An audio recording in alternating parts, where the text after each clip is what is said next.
भगवते वासुदेवाय। नमस्कार दोस्तों, आज के इस वीडियो में हम सुनेंगे वैशाख माह महात्म्य के 16वें अध्याय का पाठ। दोस्तों, वैशाख के माह में वैशाख महात्म्य का श्रवण करने से ही भगवान श्री हरि की कृपा की प्राप्ति होती है। मनुष्य के जीवन में जो भी पीड़ाएं होती हैं वह भी समाप्ति से होती हैं और जन्म जन्मांतर तक इससे सुख और समृद्धि मिलता है। आइए भगवान श्री हरि का ध्यान करते हुए आज का यह उत्तम और अमृतमयी महात्म्य का कथा आरंभ करते हैं। मैं भगवान श्री हरि के चरणों में अपनी शीश को नवाती हूँ, जिन चरणों के दिव्य आभा से संपूर्ण लोक व्याप्त हो रहा है, जो शेष नाग की सैया पर विराजमान हैं और जिन्होंने पीताम्बर वस्त्र को धारण कर रखा है। मैं उन पालनकर्ता का बारंबार नमन करती हूँ। हे भगवान श्री हरि, हम सभी पर आप अपनी कृपा दृष्टि सदैव बनाए रखना। ओम नमो भगवते वासुदेवाय। व्याध ने पूछा आगे, हे ब्राह्मण, आपने पहले तो यह कहा था कि भगवान विष्णु की प्रीति के लिए कल्याणकारी भागवत धर्मों का और उनमें भी वैशाख मास में कर्तव्य रूप से बताए हुए नियमों का विशेष रूप से प्रत्येक मनुष्य को पालन करना चाहिए। वे भगवान विष्णु किस प्रकार के दिखते हैं, उनका स्वरूप क्या है, लक्षण क्या है, उनकी सत्ता में क्या प्रमाण है तथा वे सर्वव्यापी भगवान किनके द्वारा जानने योग्य हैं। वैष्णव धर्म किस प्रकार से उत्पत्ति है और किससे भगवान श्री हरि प्रसन्न होते हैं। हे महामते, मैं आपका किंकर हूँ, मुझे आप कृपा कर ये सभी बातें विस्तार से समझाइए। जब व्याध ने इस प्रकार का प्रश्न पूछा तब शंख ने रोग शोक से रहित संपूर्ण जगत के स्वामी भगवान श्री नारायण को प्रणाम किया और फिर आगे कहना आरंभ किया। हे व्याध, भगवान विष्णु का स्वरूप कैसा है यह आज मैं तुम्हें बताता हूँ। भगवान विष्णु समस्त शक्तियों के आश्रय, संपूर्ण गुणों की एकमात्र निधि तथा सबके ईश्वर एकमात्र बताए गए हैं। वही निर्गुण, निष्कल और अनंत है। सत्य, चित्त और आनंद यही उनका स्वरूप बताया गया है। अखिल चराचर जगत के एकमात्र स्वामी भी वही हैं।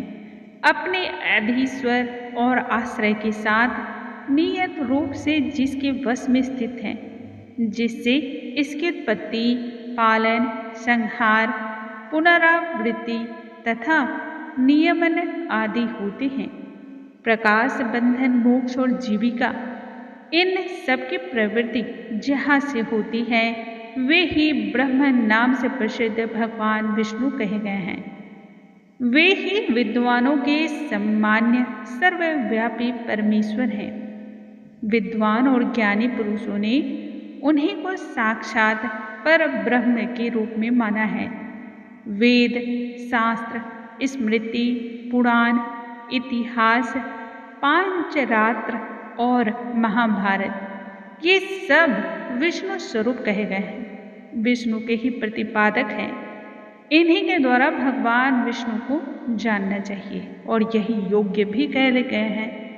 वेद सनातन देव भगवान नारायण को कोई इंद्रियों के द्वारा अर्थात प्रत्यक्ष प्रमाण द्वारा नहीं जान सकता है। अनुमान से या फिर अन्य तार्किक के तरीके से भी उन्हें नहीं जाना जा सकता। उन्हीं के दिव्य जन्म, कर्म तथा गुणों को अपनी बुद्धि के अनुसार जान करके उनके अधीन रहने वाले जीव समूह सदा मुक्त होते हैं। यह संपूर्ण जगत प्राण से उत्पन्न हुआ प्राण के स्वरूप है और प्राण रूपी सूत्र में ही पिरोया हुआ है तथा प्राणों के द्वारा ही चेष्टा भी करता रहता है।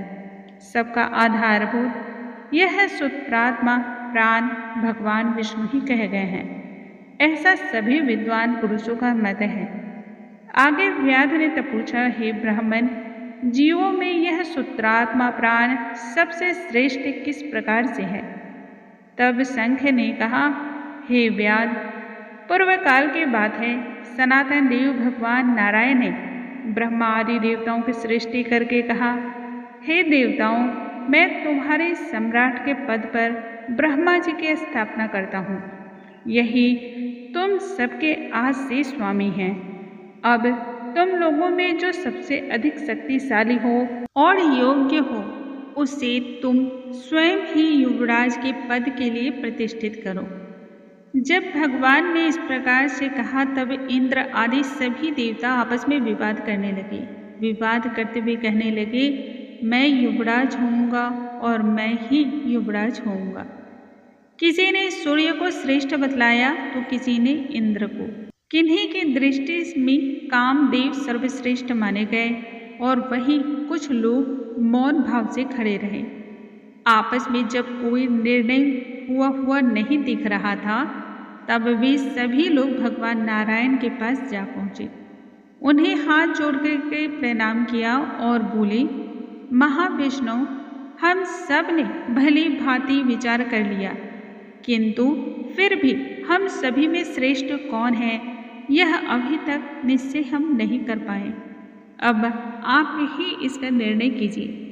इस पर भगवान विष्णु हंसते मुस्कुराते हुए बोले, इस विराट ब्रह्मांड रूपी शरीर से जिसके निकल जाने पर यह गिर जाएगा और जिसके प्रवेश करने पर पुनः उठकर यह खड़ा हो जाएगा, वही देवता सर्वश्रेष्ठ माना जाएगा। भगवान विष्णु के इस प्रकार से कहने पर सभी देवताओं ने कहा, अच्छा, ऐसा ही होगा। तब सबसे पहले देवेश्वर जयंत विराट शरीर के पैर से बाहर निकला।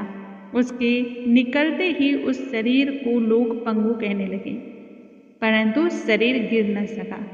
यद्यपि ना तो वो चल ही पाता था, ना ही सुन पाता था, ना ही बोलता, सूंघता और देखता ही था, बस पूर्ववत स्थिर खड़ा रहा।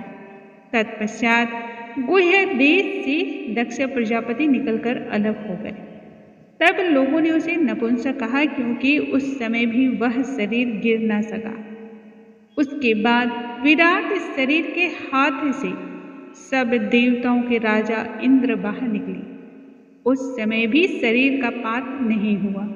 विराट पुरुष को सब लोग हस्तहीन अर्थात लूला कहने लगे। इसी प्रकार से नेत्रों से सूर्य निकले। तब लोगों ने उसे अंधा और काना कह दिया, क्योंकि उस समय भी शरीर का पतन नहीं हुआ। आगे चलकर नासिका से अश्वनी कुमार निकले, परंतु शरीर फिर भी नहीं गिरा। केवल इतना ही कहा जाने लगा कि यह सूंघ नहीं सकता है। कान से अधिष्ठात्री देवियां दिशाएं निकली। उस समय लोग उसे बधिर कहने लगे, परंतु उसकी भी मृत्यु नहीं हुई। तत्पश्चात जिह्वा से वरुण देव निकले। तब भी लोगों ने यही कहा कि यह पुरुष रस का अनुभव नहीं कर सकता, किंतु देह का पात तो उस समय भी नहीं हुआ। तदंतर वाक इंद्रिय से उसके स्वामी अग्निदेव निकले। उस समय उसे गूंगा कहा गया, किंतु शरीर तो उस समय भी नहीं गिरा। फिर अंतःकरण से बोध स्वरूप रुद्र देवता अलग हो गए। उस दशा में लोगों ने उसे जर कहा, किंतु शरीर का पात उस समय भी नहीं हुआ। सबके अंत में उस शरीर से प्राण निकला। तब लोगों ने उसे मरा हुआ बतलाया।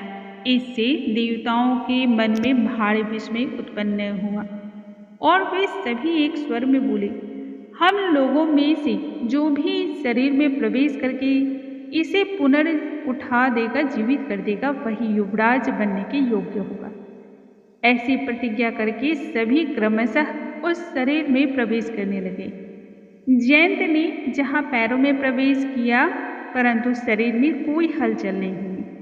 प्रजापति दक्ष ने वहीं गुह्य इंद्रियों के द्वारा प्रवेश किया, फिर भी शरीर में कोई हलचल ना उठी। इंद्र ने हाथ के द्वारा, सूर्य ने नेत्रों के द्वारा, दिशाओं ने कान में, वरुण देव ने जिह्वा में, अश्वनी कुमार ने नासिका के द्वारा, अग्नि ने वाक इंद्रियों के द्वारा तथा रुद्र ने अंतःकरण के द्वारा प्रवेश किया, किंतु शरीर में ना तो हलचल हुई ना ही शरीर उठ खड़ा हुआ। सबके अंत में प्राण ने प्रवेश किया, तब वह शरीर उठ करके उसी समय खड़ा हो गया। तब देवताओं ने प्राण को ही सभी देवताओं में श्रेष्ठ और निश्चित किया। बल, ज्ञान, धैर्य, वैराग्य और जीवन शक्ति में प्राण को ही सर्वाधिक और श्रेष्ठ मान करके देवताओं ने उसी को युवराज के पद पर आसीन किया। उस उत्कृष्ट स्थिति के कारण प्राण को उक्त भी कहा गया है। अतः समस्त चराचर जगत प्राणात्मक है। जगदीश्वर प्राण अपने पूर्ण एवं बलशाली अंशों के द्वारा सर्वत्र परिपूर्ण है। प्राणहीन जगत का कहीं कोई अस्तित्व नहीं है। प्राणहीन यदि कोई वस्तु है तब उसकी वृद्धि भी प्राप्त नहीं होती है। इस जगत में किसी भी प्राणहीन वस्तु की स्थिरता ही नहीं है। इस कारण प्राण सभी जीवों में श्रेष्ठ, सबका अंतरात्मा और सर्वाधिक बलशाली और शक्तिशाली सिद्ध हुआ, और इस तरह से प्राण को ही सर्वश्रेष्ठ कहा गया। प्राण सर्वदेवात्मक है, सभी देवता प्राणमय हैं। वह भगवान वसुदेव का अनुगामी तथा सदा उन्हीं में स्थित है। मनीषी पुरुष प्राण को महाविष्णु का ही बल बताते हैं। महाविष्णु के महात्म्य और लक्षण को इस प्रकार से जान करके मनुष्य पूर्व बंधन का अनुसरण करने वाले अज्ञान में लिंग को ठीक उसी प्रकार से त्याग देता है जैसे सर्प अपने पुराने केचुली को। लिंग देह का त्याग करके वह परम पुरुष अनामय भगवान नारायण को ही प्राप्त होता है। संख मुनि के द्वारा इस प्रकार की बातों को सुन करके व्याध ने पुनः पूछा, ही ब्राह्मण, यह प्राण जब इतना महान और प्रभावशाली है और इस संपूर्ण जगत का गुरु एवं ईश्वर है, तब लोक में इसकी महिमा ही क्यों प्रसिद्ध नहीं हुई। इस पर संख ने कहा, बहुत पहले की बात है। प्राण अश्वमेघ यज्ञों के द्वारा अनामय भगवान नारायण का यजन करने के लिए गंगा के तट पर प्रसन्नतापूर्वक गया। अनेक मुनिगणों के साथ उसने फलों के द्वारा पृथ्वी का शोधन किया। उस समय वहां पर एक महात्मा समाधि में स्थित थे। कनव बाम्बे की मिट्टी में छिपकर बैठे हुए थे। क्योंकि वह ध्यान मग्न थे इसलिए किसी को पता न था। हल जोतने पर बाम्बे गिर गई और वे बाहर निकल आए। इससे उन्हें क्रोध हुआ। क्रोधपूर्वक देख करके सामने खड़े हुए महाप्रभु प्राण को साप देते हुए बोले, हे देवेश्वर, आज से लेकर आपकी महिमा तीनों लोकों में विशेषतः भूलोक में प्रसिद्ध न होगी। हाँ, आपके अवतार तीनों लोकों में विख्यात होंगे। हे व्याध, तभी से संसार में महाप्रभु प्राण की महिमा प्रसिद्ध नहीं हुई। भूलोक में तो उसकी ख्याति विशेष रूप से प्रसिद्ध नहीं हुई। व्याध ने आगे पूछा, हे महामती, भगवान विष्णु के रचे हुए करोड़ों एवं सहस्त्रों सनातन जीव नाना मार्ग पर चलने और भिन्न भिन्न कर्म करने वाले क्यों दिखलाई देते हैं? इन सब का एक सा और एक जैसा स्वभाव क्यों नहीं है? कृपया कर मुझ अज्ञानी को आप विस्तार पूर्वक बताइए। जब व्याध ने शंख से इस प्रकार का प्रश्न पूछा, तब शंख ने कहा, रजोगुण, तमोगुण और सत्वगुण के भेद से 3 प्रकार के जीव समुदाय होते हैं। उनमें राजस स्वभाव वाले जीव राजस कर्म, तमोगुण जीव तामस कर्म तथा सात्विक स्वभाव वाले जीव सात्विक कर्म को सदा करते हैं। कभी कभी संसार में इनके गुणों में भी विषमता होती है। उसी से वे ऊंच और नीच कर्म को करते हुए दिखलाई देते हैं और उसी के अनुसार फल के भागी भी होते हैं। कभी सुख, कभी दुख और कभी दोनों को ही ये मनुष्य गुणों की विषमता के द्वारा ही प्राप्त करते हैं। प्रकृति में स्थित होने पर जीव इन तीनों गुणों के द्वारा ही बंधते हैं। गुण और अपने कर्मों के अनुसार उनके द्वारा कर्मों के अनुसार भिन्न भिन्न फलों की प्राप्ति होती है। ये जीव फिर गुणों के अनुसार ही प्रकृति को भी प्राप्त होते हैं। और प्रकृति में स्थित हुए प्राकृतिक प्राणी गुण और कर्म से व्याप्त होकर के प्राकृतिक गति को प्राप्त होते हैं। तमोगुणी स्वभाव के जीव तामसिक वृत्ति से ही अपने जीवन का निर्वाह करते हैं और सदा बड़े दुख और पीड़ा में ही डूबे रहते हैं। उनमें दया का भाव नहीं होता तथा स्वभाव से बड़े क्रूर होते हैं। लोक में सदा द्वेष से ही उनका जीवन चलता है। राक्षस और पिशाच आदि तमोगुणी जीव कहे गए हैं, जो कि तामसी गति को ही प्राप्त करते हैं। राजसी लोगों की बुद्धि मिश्रित होती है। वे पुण्य और पाप दोनों ही कर्म करते हैं। पुण्य के प्रभाव से स्वर्ग को प्राप्त होते हैं और पाप के द्वारा यातना भोगते हैं। इसी कारण ये मंदभाग्य पुरुष बार बार संसार के इस चक्रव्यूह में आते और जाते रहते हैं। अब जो सात्विक स्वभाव वाले मनुष्य हैं, उनके बारे में जानो। स्वभाव से ये मनुष्य बड़े ही धर्मशील होते हैं, दयालु, श्रद्धालु होते हैं, दूसरों के दोष को ना देखने वाले तथा सात्विक वृत्ति के द्वारा अपने जीवन का निर्वाह करने वाले होते हैं। इसलिए भिन्न भिन्न कर्म करने वाले जीवों के एक दूसरे के पृथक अनेक प्रकार के भाव भी कहे गए हैं। उनके गुण और कर्म के अनुसार महाप्रभु भगवान विष्णु अपने स्वरूप की प्राप्ति कराने के लिए उनसे अपने कर्मों का अनुष्ठान करवाते हैं। भगवान विष्णु पूर्ण काम है, उनमें विषमता और निर्दयता आदि दोष नहीं है। वे सभी को समभाव की दृष्टि से देखते हैं, सभी का पालन और संहार भी समभाव के द्वारा ही करते हैं। सभी जीव अपने गुण के द्वारा ही कर्म फल के भागीदार भी होते हैं। जैसे माली बगीचे में लगे हुए सभी वृक्षों को समान रूप से सींचता है और उनका पालन पोषण करता है, और एक ही कुएं के जल से सभी वृक्ष को पालते और पोषते भी हैं। फिर भी सभी वृक्ष से पृथक पृथक स्वभाव को प्राप्त होते हैं। बगीचे में लगने वाले किसी एक प्रकार की विषमता और निर्दयता का दोष तो नहीं होता। देवादिदेव भगवान विष्णु का एक निमेष ब्रह्मा जी के एक कल्प के समानांतर माना गया है। ब्रह्म कल्प के अंत में देवादिदेव शिरोमणि भगवान विष्णु का उन्मेष होता है, अर्थात कहते हैं कि वे आंखें खोल करके देखते हैं। जब तक निमेष होता है तब तक प्रलय है। निमेष के अंत में भगवान विष्णु अपने उदर में स्थित संपूर्ण लोकों की सृष्टि की इच्छा करते हैं। सृष्टि की इच्छा होने पर भगवान अपने उदर में स्थित हुए अनेक प्रकार के जीव समूहों की ओर देखते हैं। उनकी कुक्षी में रहते हुए भी संपूर्ण जीव उनके ध्यान में स्थित होते हैं। इसका अर्थ है कि कौन सा जीव कहाँ उपस्थित है और किस रूप में स्थित है, इसकी स्मृति भगवान नारायण को सदैव बनी रहती है। भगवान विष्णु चतुर्व्यूह स्वरूप है। वे उन्मेष काल के प्रथम भाग में ही चतुर्व्यूह रूप में प्रकट होकर के व्यूहगामी वासुदेव स्वरूप से महात्माओं में से किसी को भी सायुज्य साधक तत्व ज्ञान और किसी को सारूप्य, किसी को सामीप्य और किसी को सालोक्य की प्राप्ति देते हैं।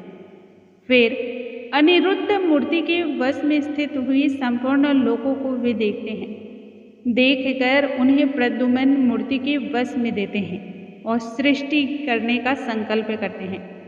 भगवान श्री हरि ने पूर्ण गुण वाले वसुदेव आदि 4 व्यूहों के द्वारा क्रमशः माया, जया, कृति और शांति को स्वयं स्वीकार किया।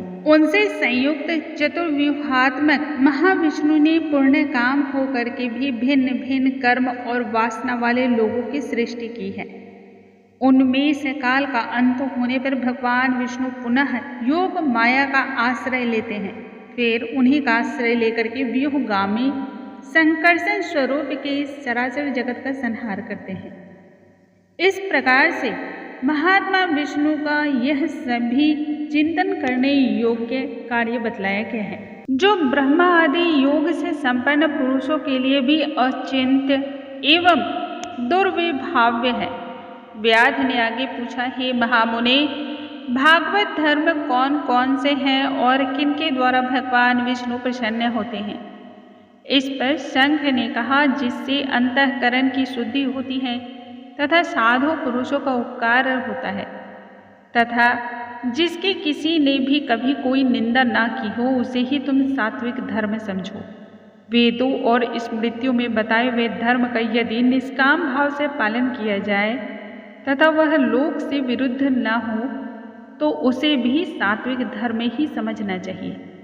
वर्म और आश्रम विभाग के अनुसार जो चार प्रकार के धर्म हैं वे सभी नित्य, नैमित्तिक और काम्य भेद से 3 प्रकार माने गए हैं। वे सभी अपने अपने वर्ण और आश्रम के धर्म जब भगवान विष्णु को समर्पित कर दिए जाते हैं तब उन्हें ही सात्विक धर्म जानना चाहिए। ये सभी सात्विक धर्म ही मंगलमय और सभी प्रकार के पवित्रत्व को देने वाले हैं। अन्य देवताओं के प्रीति के लिए सकाम भाव से किए जाने वाले धर्म राजस माने जाते हैं। यक्ष, राक्षस, पिशाच आदि के उद्देश्य से किए जाने वाले लोक निष्ठुर, हिंसात्मक और निंदित कर्मों को ही तामस धर्म कहा गया है। जो सतत्व गुण में स्थित हो, भगवान विष्णु को प्रसन्न करने वाले शुभ कारक सात्विक धर्मों का सदा निष्काम भाव से अनुष्ठान करते हैं, उनके कर्मों का पालन करते हैं, वे ही विष्णु भक्त माने गए हैं। जिनका चित्त सदा भगवान विष्णु के चरणों में लगा रहता है, जिनकी जिह्वा पर भगवान विष्णु का ही नाम रहता है तथा जिन भक्तों के हृदय में भगवान विष्णु के चरण विराजमान हैं, वे भागवत कह गए हैं।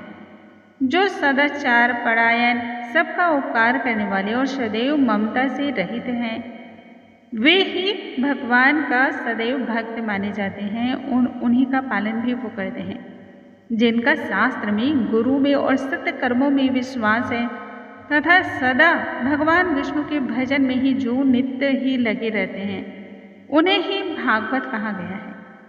उन भागवत भक्त महात्माओं को जो धर्म नित्य मान्य है, जो भगवान विष्णु को प्रिय है तथा वेदों और स्मृतियों में जिनका प्रतिपादन किया गया है, वे सभी धर्म और कर्म सनातन धर्म माने जाते हैं। जिनका चित्त विषयों में आसक्त है, उनका सब देशों में घूमना, सब कर्मों को देखना और सभी धर्मों को सुनना, ये कुछ भी किसी भी प्रकार से लाभकारक नहीं है। साधु पुरुषों का मन साधु महात्माओं के दर्शन से ही पिघल जाता है। निष्काम पुरुषों द्वारा श्रद्धा पूर्वक जिनका सेवन किया जाता है तथा जो भगवान विष्णु को सदा ही प्रिय है, वे भागवत धर्म के अनुसार सही और सबसे श्रेष्ठ भक्त माने जाते हैं। भगवान विष्णु ने क्षीर सागर में सबके हित की कामना से भगवती माँ लक्ष्मी को दही से निकाले हुए मक्खन की भांति सब शास्त्रों के सारभूत वैशाख धर्म का उपदेश किया है। जो दम्भ रहित होकर के वैशाख मास के व्रत का अनुष्ठान करता है, वह सभी पापों से रहित होकर के सूर्य मंडल को भेद कर भगवान विष्णु के योगी दुर्लभ परम धाम में जाता है। इस प्रकार से द्विज श्रेष्ठ संघ के द्वारा भगवान विष्णु के प्रिय वैशाख मास के धर्मों का वर्णन होते समय वह 5 शाखाओं वाला वट वृक्ष तुरंत ही भूमि पर गिर पड़ा। उसके खोखले में एक विकराल अजगर का सर्प रहता था। वह भी पाप योनि में शरीर को त्याग कर तत्काल ही इस दिव्य और अद्भुत वर्णन से दिव्य स्वरूप को प्राप्त हुआ। मस्तक झुकाए शंख के सामने हाथ जोड़ करके तुरंत ही वह खड़ा हो गया। दोस्तों, इस प्रकार से आज के इस वीडियो में हमने सुना वैशाख माह महात्म्य के 15वें अध्याय का पाठ। कल के वीडियो में हम आगे की कथा का श्रवण करेंगे। बोलो भगवान श्री हरि की जय, भगवान विष्णु की जय। ओम नमो भगवते वासुदेवाय। श्रीमन्नारायणे नारायणे हरि हरि। जप लो नारायणे नारायणे हरे हरे हरे हरे। रट लो नारायणे नारायणे हरे हरे हरे हरे।